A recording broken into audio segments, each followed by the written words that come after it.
साथ भी आज कॉर्पोरेट कनेक्शन में बात होगी आईकेएस हेल्थ की। 2006 में बनी कंपनी हेल्थ केयर सोल्यूशन मुहैया कराती है और इसमें clinical support, medical documentation, management और वर्चुअल मेडिकल स्क्राइबिंग जैसी सर्विसेज भी शामिल है। अमेरिका, कनाडा, ऑस्ट्रेलिया जैसे देशों में कंपनी का कारोबार है, लेकिन ज़्यादा फोकस अमेरिका पर होगा। कंपनी के तिमाही नतीजे जो आए हैं वो मजबूत रहे हैं। आय की बात करें 16% का इजाफा यहाँ पर दर्ज हुआ है, जबकि मुनाफा करीब 28% बढ़ा है। नतीजों के साथ साथ आगे की ग्रोथ आउटलुक पर चर्चा करेंगे। हमारे साथ जुड़ गए हैं आईकेएस हेल्थ के फाउंडर और सीईओ सचिन गुप्ता और आईकेएस हेल्थ के सीएफओ नित्या बालासुब्रमण्यन। आप दोनों का स्वागत है इस खास पेशकश में।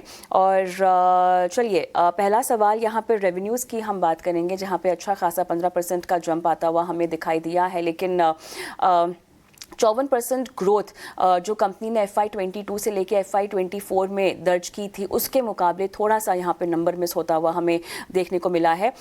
लेकिन आने वाले समय में क्या किसी भी लिहाज से यहाँ पर इम्प्रूवमेंट की संभावना या उसको लेके कोशिश जो आप कर रहे हो? दोनों आप जवाब दे सकते हैं इस सवाल पर। पहले तो हमें यहाँ बुलाने के लिए बहुत बहुत धन्यवाद आपको और आपके दर्शकों को नमस्कार। हाँ, ये एक्चुअली जो हमारा Q3 में परफॉर्मेंस है वो एक्चुअली हमारी जो एक्सपेक्टेशन थी और जो हमने थीम्स सबको बताई थी जब हम पब्लिक जा रहे थे, उससे थोड़ी बेटर ही आई है। उसका रीजन ये है कि जब हमने काफी बड़ा एक्विजिशन किया था पिछले साल FY24 में एक्यूटी करके, जिसकी वजह से हमारा रेवेन्यू नियरली डबल हो गया। और जब हमने वो किया था तो उसके लिए हमने 3 थीम्स अपने लिए सेट करी थी।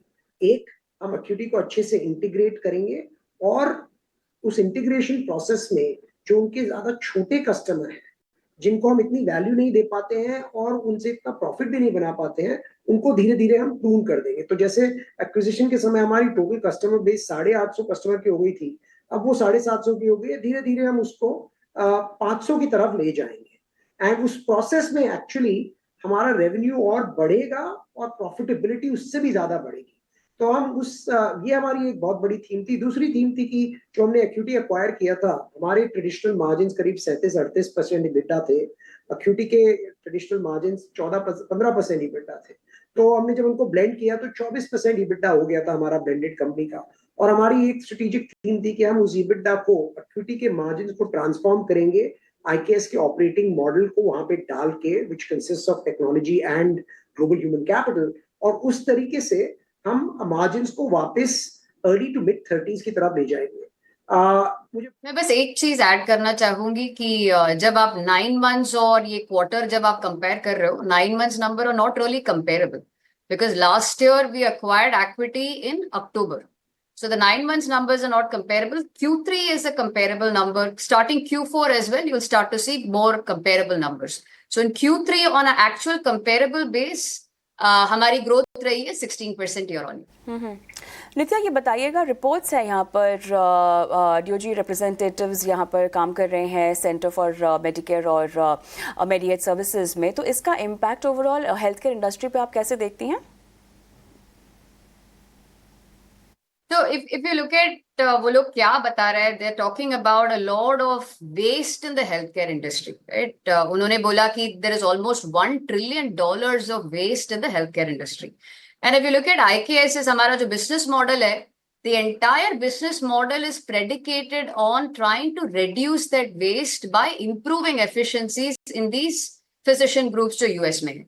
So we actually think what they're trying to do, जो वो लोग try करना चाह रहे हैं, we believe our business model is very very supportive of what they want to try to achieve. और in general अगर आप पिछले 10 साल देखेंगे तो generally regulations have actually been a tailwind for IKS. Regulation से normally we are able to add more features to our platform and therefore able to grow our business better. But of course, उनके policies जब और थोड़ा clarity आएगी, we'll have to wait and see what that looks like. In general, it has been a tailwind for us. Sachin, ये बताइएगा क्योंकि अब हम टैरिफ वॉर्स देख रहे हैं या ट्रम्प का जो एक्शन हो रहा है टैरिफ्स को लेकर, इसका ओवरऑल इम्पैक्ट आईटी और हेल्थ केयर सेक्टर पर कैसे आप इसको अपनी कंपनी पर पड़ता हुआ देख रहे हैं, और टैरिफ वॉर इन्फ्लेशन जो यूएस में बढ़ती हुई हमें अब दिखाई देगी, उसको लेकर आपकी रणनीति, उससे निपटने को लेकर आपकी रणनीति क्या है? मेरा तो कहना ये है कि US health care industry already इतने कॉस्ट प्रेशर में है कि अगर टैरिफ की वजह से इन्फ्लेशन बढ़ती है और वो इन्फ्लेशन को और तरीकों से काउंटर नहीं कर पाते हैं, जैसे कि ऑयल पंप करने से, प्रोडक्टिविटी इंक्रीज करने से, तो फिर एक्चुअली उससे और प्रेशर बढ़ेगा and that is a huge tailwind for our business. तो वो हमारे बिजनेस मॉडल के लिए, अगर यूएस हेल्थ केयर इंडस्ट्री पे और कंज्यूमर्स पे इन्फ्लेशन का प्रेशर और बढ़ता है तो उनकी कॉस्ट इन्फ्लेट होंगी, जबकि उनके रेवेन्यू इतने इन्फ्लेट नहीं हो रहे हैं। तो उसकी वजह से उनको एफिशिएंसी की जरूरत और पड़ेगी और वो हमारे बिजनेस मॉडल के लिए पॉजिटिव ही रहेगी। बिल्कुल नित्या, एक आखिरी सवाल, हेल्थ केयर इंडस्ट्री जो यूएस में है वो काफ़ी डेटा, एआई और भी डिजिटल टूल्स और सर्विसेज का इस्तेमाल कर रही है, क्योंकि ओवरऑल ट्रांसफॉर्मेशन की एक रणनीति यहाँ पर दिखाई जा रही है। इसके फ़ायदे भी कई सारे हैं। देखिए, एफिशिएंसी यहाँ पर बढ़ जाएगी, जो आउटकम्स हैं उनमें काफ़ी हद तक हम इम्प्रूवमेंट देखेंगे, बेहतरी देखेंगे, और बेटर ट्रीटमेंट पेशेंट्स को, मेंबर सर्विसेज की बात करें। अब जिस तरह से हम देख रहे हैं ग्लोबल एआई का डिस्ट्रप्शन आगे बढ़ रहा है, इससे निपटने के लिए या इसके साथ चलने के लिए कंपनी अपनी तरफ से क्या क्या कर रही है? So for us, investments in technology, continuously deploying more and more tech, जो हमारे 16 features है उसमें continuously deploying more and more tech has always been a deliberate strategy for us.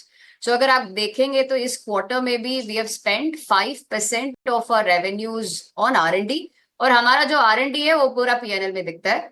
There is hardly anything that we capitalize. So we are spending significantly and will continue to spend significant amounts of money in R&D. एक चीज जो हमारी business model में बहुत unique है वो है हमारी pricing model. So our pricing model is always outcome based. So therefore we are fully incentivized to continuously tech हम deploy करते रहेंगे हमारे फीचर्स में, और उसकी जो बेनिफिट है, जो लेवरेज जो मिलती है टेक डिप्लॉयमेंट से, वो पूरी की पूरी हमारी मार्जिन्स में दिख जाती है.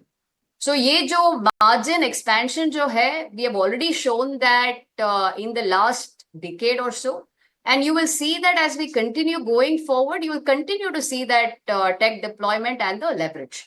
सो आपको एक चीज हमेशा हमारे मॉडल में दिखेगी, which is our margins will therefore always grow faster than the revenues. So we firmly believe ये AI जो है, ये जो टेक्नोलॉजी लेड ट्रांसफॉर्मेशन जो आ रही है, वो हमारे लिए बहुत ही इंपॉर्टेंट टेलविंड है. ऑलराइट, शुक्रिया आप दोनों का, समय निकाला और तमाम सवालों के जवाब भी दिए. हम सेबी और कॉफ़ी की कीमतों के बारे में तो बताया ही विश्व मोहन ने.